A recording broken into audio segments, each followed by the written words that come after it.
the federal court system, right? Like a whole bunch of things in this class, obviously there's state level.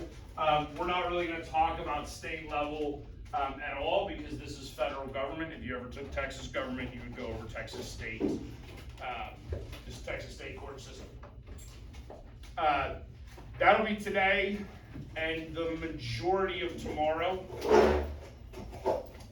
If I can get through tomorrow a little bit quicker, we'll talk a little bit more about your paper that is due Thursday night. Right, so you have a paper due Thursday night at 11:59 that is your like 20% of your grade term paper. Okay? That night? Yes, ma'am. Okay. Yeah, everything for me is 11:59, right? Because I run a true hybrid class where like half of it is online and half of it's face-to-face. Like all of your assignments are being done out of class. Everything's 11:59. That's still 11:59, right?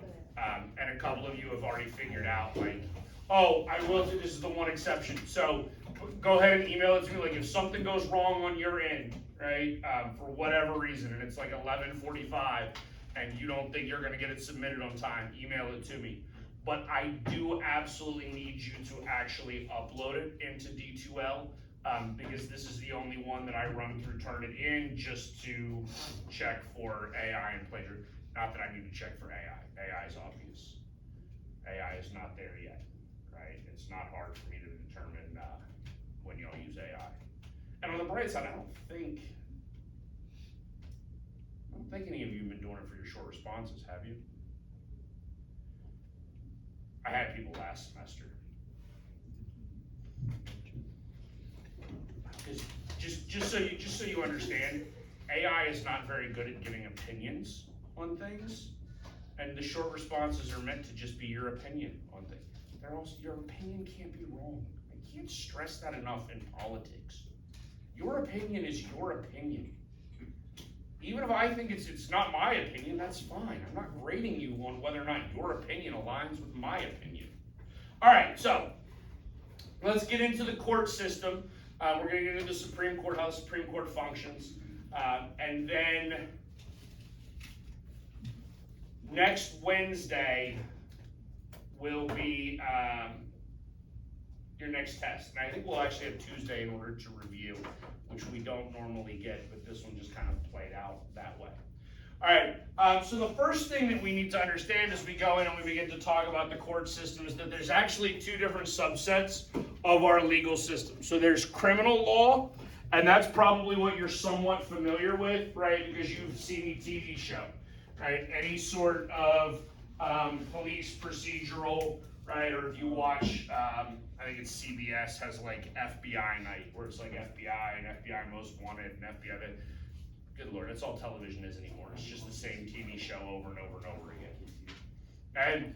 And criminal law is where you are breaking some sort of defined criminal act, some statute. The government is always the plaintiff in a criminal case. Always. Okay? Can't stress that enough. Right? Whether we're talking about the state level or the federal level in criminal law, the government is the plaintiff. Okay? So if you were to like punch me in the face and run out, right? And then the police officer arrests you, I am not the plaintiff. I am not taking you to court for assault. Right? I mean, I might have decided I wanted the state to press charges, but the state is ultimately the one that presses charges. The defendant is the one who is going to be found either guilty or not guilty of whatever that statute is. Now, this is different than civil law, okay? And so civil law deals with things that are not criminal in nature, right? For the most part, civil law deals with contractual things or business things. And in civil cases, jail is never the punishment. Ever. Okay? Jail is only for criminal offenses. If you lose a civil case, right, ultimately what you have is some sort of fine, right, or some sort of fee, some sort of monetary compensation that would have to be provided, right? Granted, this is not a federal issue, but a decent example to show you the differences between criminal law and civil law. You can go back to the 1990s and O.J. Simpson, right? So if you don't know who O.J. Simpson is, he was a football player turned actor. Dude probably has CTE, right? Like, sorry, he's probably just not there in the head anymore, right? He may or may not have murdered his ex-wife and her friend or boyfriend or whatever, right? And I'm gonna say may or may not have because he was prosecuted criminally, right? And he was found not guilty criminally. Okay? That means that the state of California put him on trial and a jury decided that there was not enough evidence to convict him of the murder. Okay? And then Ron Goldman's family, and that was his ex-wife's friend or boyfriend or whatever, I don't know if they were dating or not, they sued O.J. Simpson in a civil court for what is called wrongful death, in which O.J. Simpson was found guilty and had to pay a monetary fine basically for like the lost wages and like the value of the individual's life. Alright? This also means that essentially the same behavior could be charged twice. Right? Once under a criminal statute and once in civil cases. The vast majority of our legal system is actually handled at like the local level. Right? And in fact, municipal courts are really the biggest aspect of our legal system. And most municipal, I mean, anybody here been to court yet for like a speeding ticket? A couple of you, right? I will be honest with you, I wish I had known this when I was your age. Because I may or may not have gotten 3 speeding tickets in 6 days when I was a teenager, right? I definitely did. Okay. I wish I had known, like, don't just pay the fine, right? Like, show up. You have to show up now if you're underage. Do you? Yeah. Mm-hmm. Okay. So you didn't have to when I was. Well, actually, I would have been 18 when I got the first one. So maybe that's why I didn't have to. Regardless, don't like even when you turn 18, show up, right? Show up because the attorney, the prosecuting attorney, might cut you some sort of deal and lessen the charges, right? So you never know, right? If you just pay your fine, like that's an admission of guilt, right? But that's where the majority of our criminal system is, right? Well, we might talk about that on Tuesday about for-profit policing and the problems of that. Our legal system should operate under something called precedent, okay?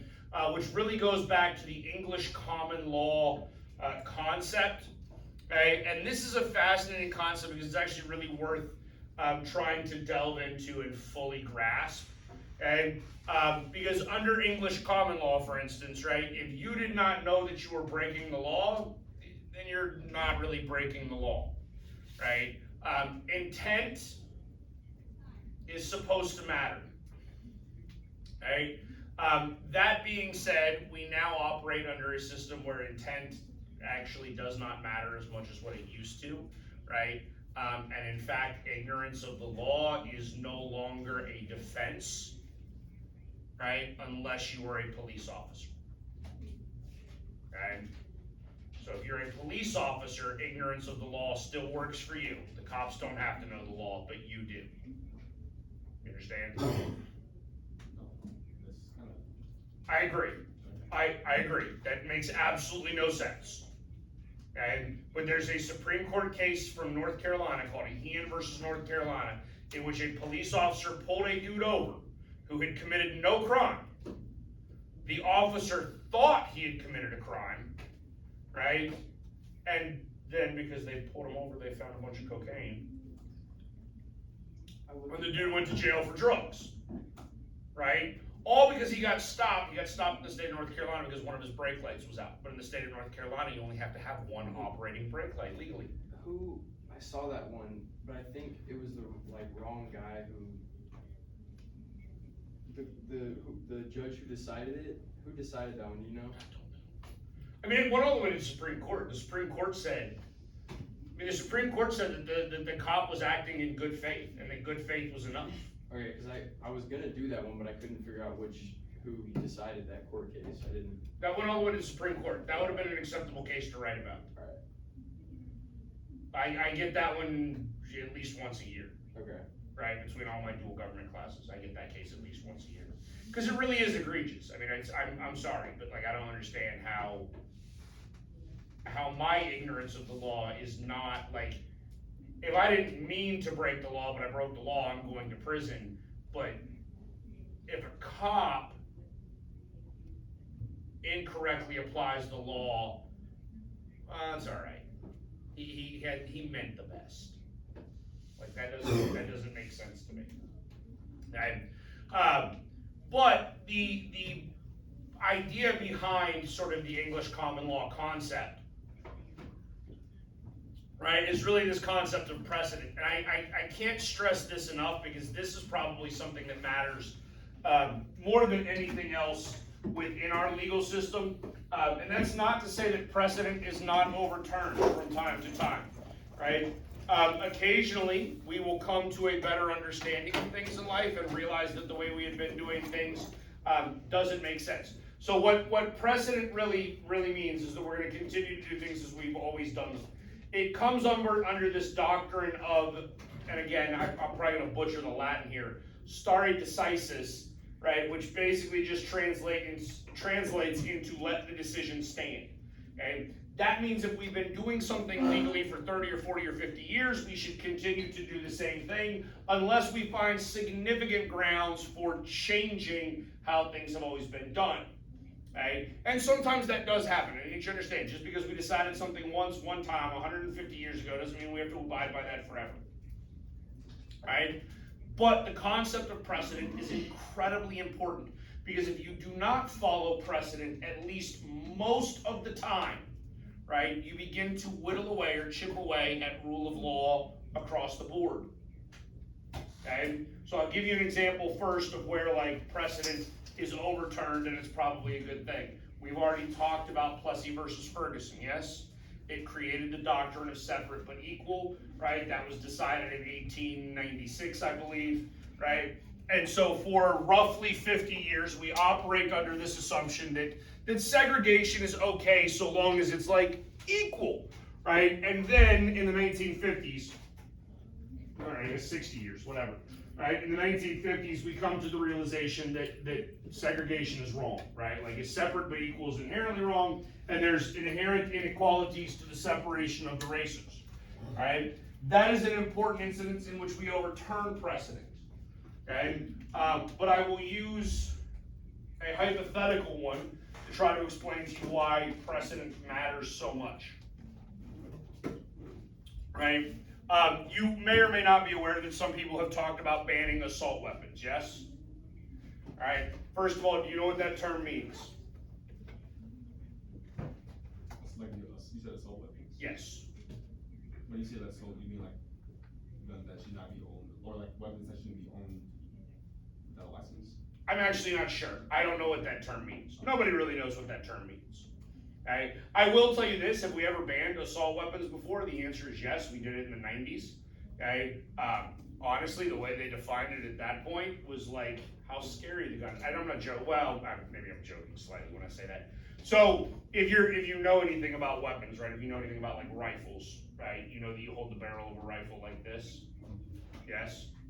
And so in the 1990s, we banned any sort of like front pistol grips on a rifle. So if you held the rifle like this, assault weapon, not assault weapon, assault weapon, not assault weapon.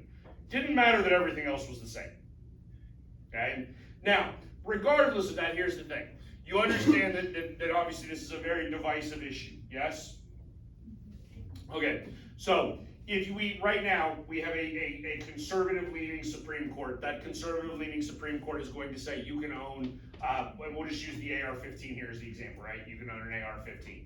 Okay? And then let's pretend in a couple of years, because we keep going back and forth in terms of presidents, right? Like we have a Republican and a Democrat and a Republican and a Democrat and a Republican and a Democrat, right? Eventually, as they appoint justices to the Supreme Court, right, we're going to end up with a liberal court again. Okay? And so what happens? Now all of a sudden the AR-15 is no longer legal. So what do you as a law-abiding citizen do? Keep it. Not a law-abiding citizen then, No. right? As a law-abiding citizen, though, you would go turn yours in, right? Assuming you're going to abide by the law, you would go turn yours in, right? But then 4 years passes and we elect another president, and that president appoints somebody to the Supreme Court, and the Supreme Court swings back the other way and says you can have an AR-15 again. So what do? Go out and buy one, of course, because you like to go hog hunting, right, or whatever. Okay? 4 years passes, we now elect a Democrat. They appoint somebody else to the Supreme Court. Now we swing back the other. Are you going to continue to give the gun up every 4 years? No.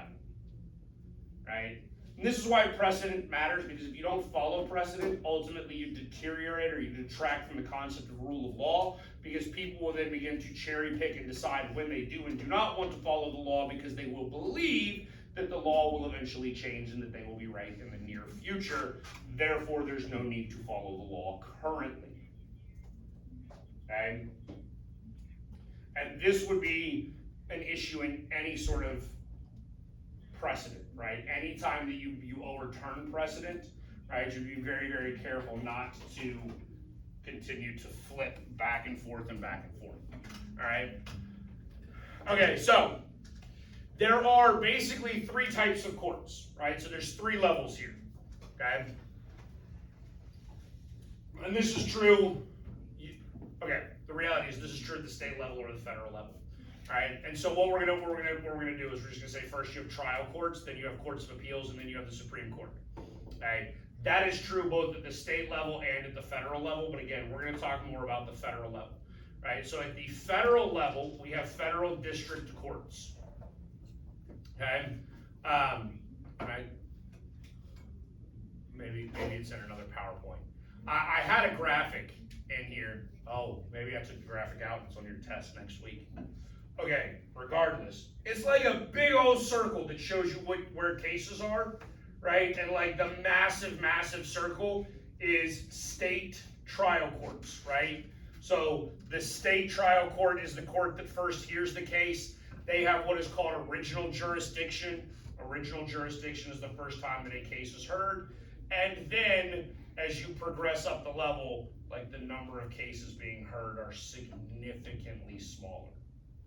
Okay. All right. Initially, your trial courts here, the trial courts are also the ones that determine guilt or innocence. Right? And really we should say guilt or not guilty. Right? You can't really prove innocence. You just don't have the means of conviction. Okay? And this actually goes back to some of those concepts we've already talked about, right? As to whether or not, like, I asked y'all the other day, right, if there's 9 guilty people and 1 innocent person, what do you do? And most of you are willing to, like, punish the innocent person. And legally, you can't do that. I mean, we're not supposed to, at least. I'm not saying you can't. I'm sure, because there's innocent people that end up in jail from time to time, right? But we operate under a concept of innocent until proven guilty. The presumption, the fallback position should be not guilty. Okay? So if you're ever concerned or if you're ever confused, if you're ever unclear, the fallback or the default position should be a not guilty verdict. Okay? When a guilty verdict has been reached, okay, a defendant may appeal to a higher court. Okay? They may appeal to the Court of Appeals. However, it is important for you to understand that you cannot appeal a decision simply because you didn't like it. Okay? So in a criminal case, right, if there's a not guilty verdict, the government cannot appeal the not guilty verdict because it was not guilty. Like at that point, you've been put on trial for the crime and you cannot be put on trial for the crime again. Right? And that goes back to the 5th Amendment with double jeopardy. I need you to understand that, right? Like O.J. Simpson, right now, O.J. Simpson could come out and be like, yeah, I killed that woman and that dude in 1993 or whatever year it was, like 30 years ago. And you know what we could do to him? Nothing. Not a thing. Not a thing. Can't do anything to him legally. He could admit to the crime, and we can't do anything because he was found not guilty in a court of law. Right? The only way that you can appeal a case is if the law was applied incorrectly. Okay? In the case of incorrect application of law, that is grounds for appeal. Okay? Alright, so in the Court of Appeals, right, we no longer have a plaintiff and a defendant, we now have an appellate and a respondent. Okay, the appellate would be the person who files the appeal. Right? Again, our higher courts here, they do not hear witnesses. Okay? You cannot introduce new facts. Right? New facts cannot be introduced. In fact, if you try to introduce new facts, right, the appellate court cannot hear new facts. All they can do is send the case back down to the district court and require the district court to retry. Right? So let's say, for the sake of argument, I was put on trial for murder. I didn't do it, but I got convicted, right? And my alibi was not allowed to testify because my alibi was not a U.S. citizen, right? When we get to the Court of Appeals, my alibi doesn't get to testify there. That is new evidence. However, if the Court of Appeals determines that the district judge was incorrect and should have allowed my witness to testify on my behalf, we go back to the district court level and we have a new trial in which my witness can now testify for me. Do we understand? Okay. Alright. In specifically criminal cases, in most criminal cases, I need you to realize, I'm pretty sure, I don't know, I may have taken this off the test at one point. It used to be a test question. This is the most common outcome in any criminal case. Okay? The most common outcome in any criminal case is a plea bargain. And in fact, this is why I told you at the very beginning of the lesson, like you get that little traffic citation, what should you do? Show up. Show up to the court, right? Because that district attorney might be willing to plea, right? They might be willing to give you some sort of bargain. You admit guilt, so that they can just get you to pay the fine super fast and move on about their day so that everything goes quicker, right? And then all of a sudden they take your low moving violation and they knock it down to a non-moving violation, and you don't get points on your license, and therefore your insurance doesn't go up. I've actually had that happen to me. Right? Still a little mad at the cop because he wrote me a ticket for going 8 over the limit, but whatever. That was not one of the 3 tickets in 6 days. Those were all like way higher and deserved. Alright, next, this brings us to a concept called jurisdiction. Jurisdiction is an issue that goes back to the concept of federalism, right? We remember federalism from the very beginning of the semester, yes? Okay, so in federalism, we know that we have clear definitions between national law and state law, right? National government and state and local government. A jurisdiction is who has the power or the authority to hear a case. Okay? If it is not a case involving the federal government or involving federal law or federal statute, it is a state case. Okay? Most cases, the vast majority of our cases are state cases, right? Like if you murder me, that's going to a state case, right? If I murder you, that's going to a state court. Okay? Interestingly enough, if I murder my mailman, that could actually go to a federal court, right? Because my mailman is a federal employee. That would be sort of the exception to that, right? I will tell you this is also a little suspect, or a little complicated, right? Because let's just say, for the sake of argument, I'm back in the Marine Corps again and I get accused of killing my wife. Not that I would ever kill my wife, I would not. I love my wife, right? But I would get arrested and charged and tried in the state court system, right? And if I were found not guilty in the state court system, I could then be arrested and charged and tried again under a federal court system, because that would be a violation of the Uniform Code of Military Justice, which is federal law. Okay? So I know that when we talk about the Fifth Amendment, right, you cannot be put on trial for the same crime twice. You can be put on the trial for the same crime twice if that crime is both a violation of state and federal law. You could be tried once at the state level and once at the federal level. Okay? And the Supreme Court has actually said that that's acceptable. Okay? That is not a double jeopardy violation. Okay?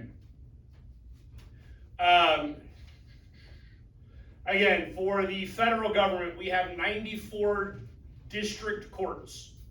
Okay? And then those 94 district courts are broken down into regional circuit courts. Those circuit courts are also sometimes referred to as the appellate courts. Right? And so I hate this. This is one of those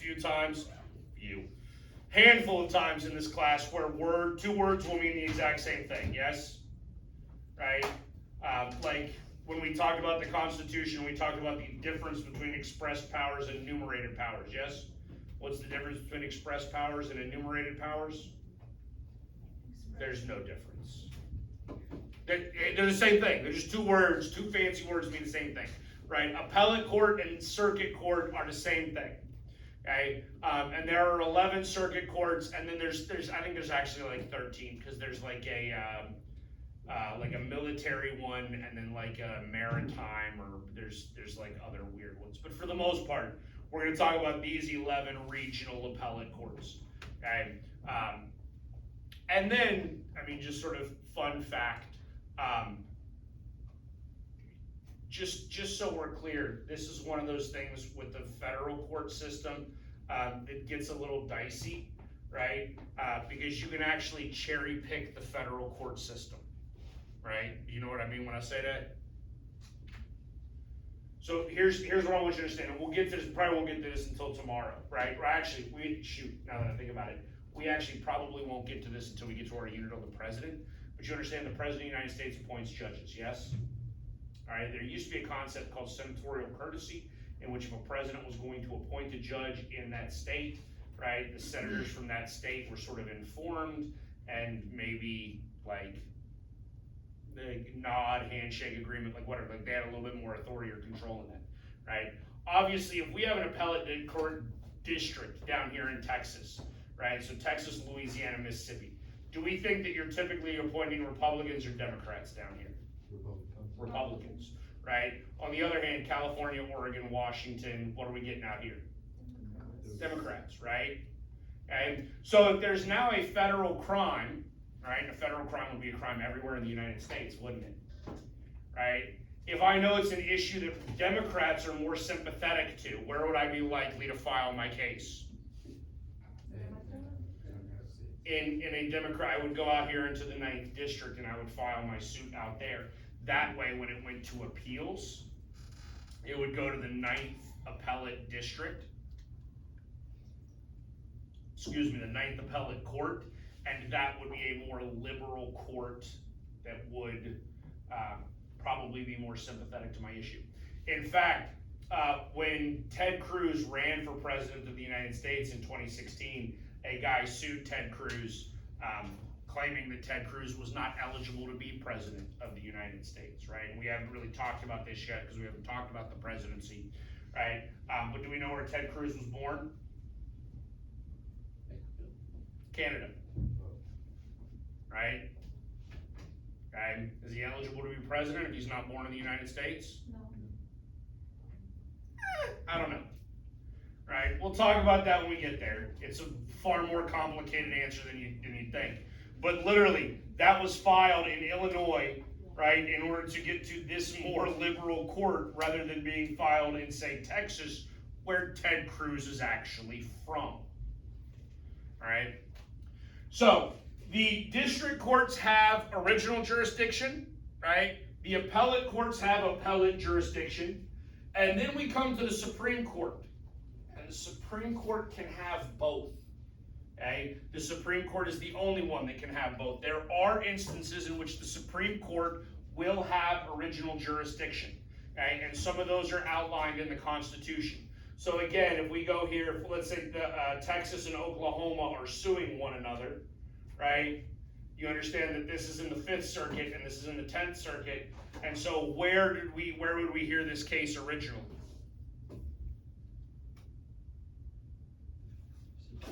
Like where do we hear it for the first time? In Texas or in Oklahoma? Or do we go to like Arkansas over here in the 8th District and try to do it that way? And the answer would be that if you have 2 states suing one another, it goes straight to the Supreme Court, right? If you're foreign issues, right, straight to the Supreme Court, right? Foreign policy is generally deemed to be the purview of the national government, right? So if there's some sort of foreign policy issue, right, if you have a state suing a foreign nation, right, foreign ambassadors, anything like that, it's going straight to the Supreme Court in order to decide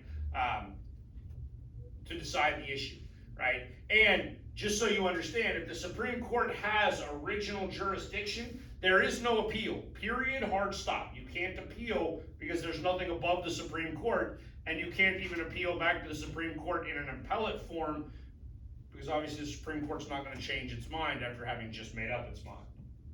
Okay? So hopefully we understand that. I did tell you there are specialized courts, right? Federal claims courts, international trade, court of military appeals, all of that stuff. All right? So now let's get into actual appellate jurisdiction, right? So what is appellate jurisdiction? I told you a minute ago that appellate jurisdiction is the concept of having, of asking the court to review, right, the application of the law, right? So for the most part, you're going to be looking at something like a violation of due process, right? And my example was, you know, if I'm not allowed to have a witness on my behalf in my criminal case, that would usually be deemed a violation of due process, right? And I would have an opportunity to have that issue heard at an appellate level.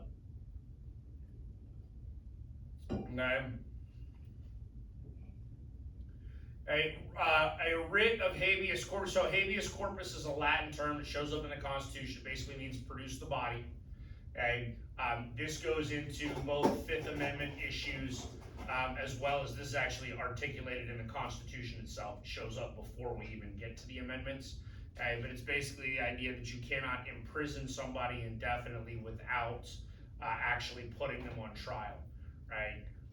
And so if somebody is being held, right, and they're not being given a chance to defend themselves, right, that is a miscarriage of justice. That is a violation of the law. That can go to an appellate court in order to demand the release of somebody who's not been duly convicted. And the other thing that I want you to understand is that with appellate courts, okay, just because you want to appeal does not mean that your appeal will be heard. Okay? You can appeal a decision if you want to, right? However, that does not mean that the court has to grant your appeal and hear your case, right? So again, we'll go back to me just pretending that I was put on trial for murder, right? If I went to trial for murder and I decided to defend myself, right? I was going to represent myself in that court case. First of all, that would be stupid. Don't ever represent yourself.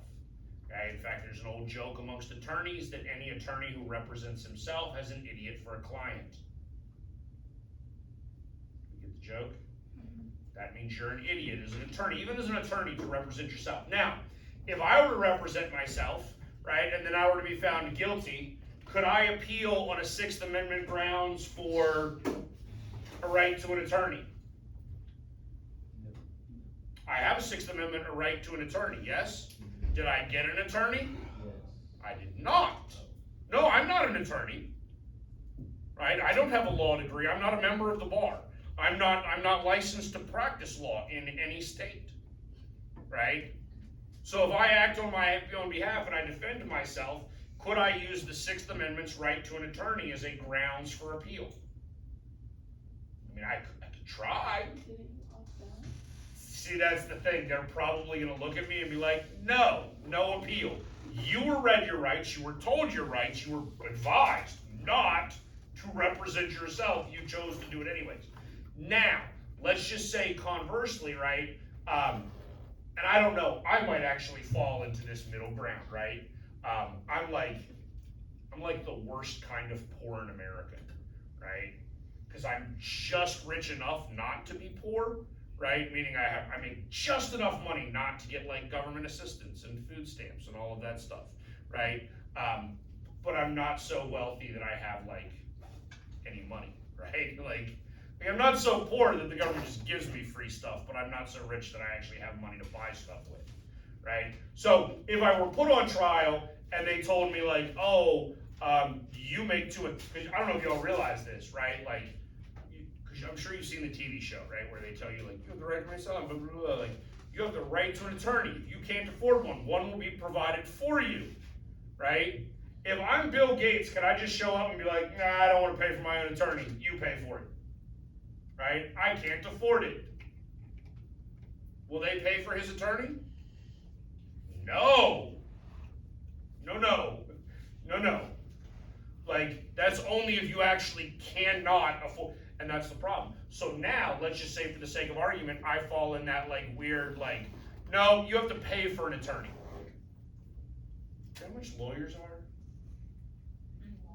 Like hundreds of dollars an hour, right? Preparing for a murder case is probably like, I don't know, 3 months.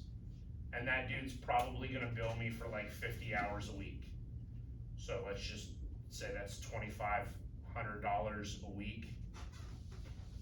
Wait, 50 times 500. Is my math good there? Is that 25,000 a week? I can't do math. So y'all got a phone out, do 500 times 50.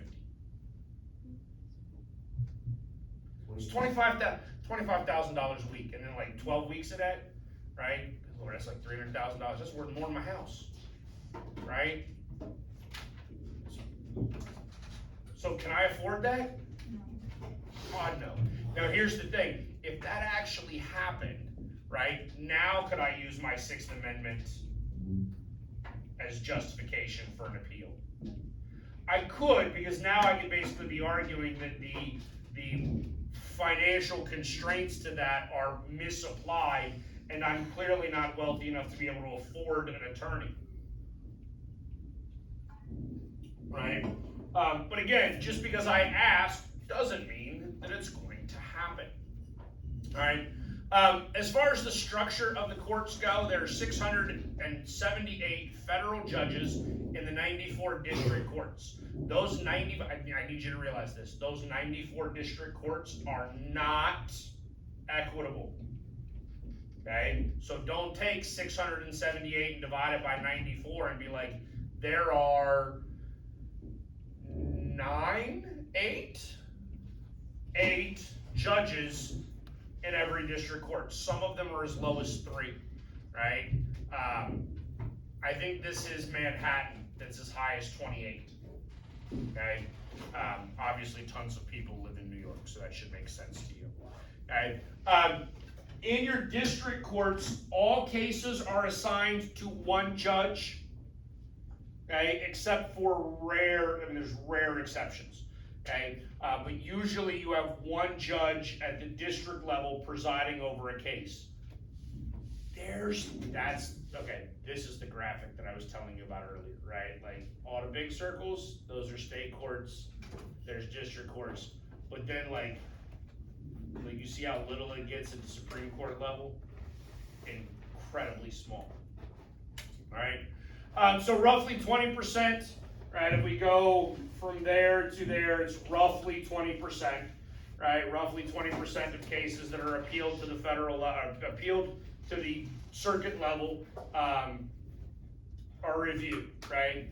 So 20% of cases are reviewed. I don't think I actually have the data on how many seek appeals. I have the data on how many of these appeals seek Supreme Court appeal, okay?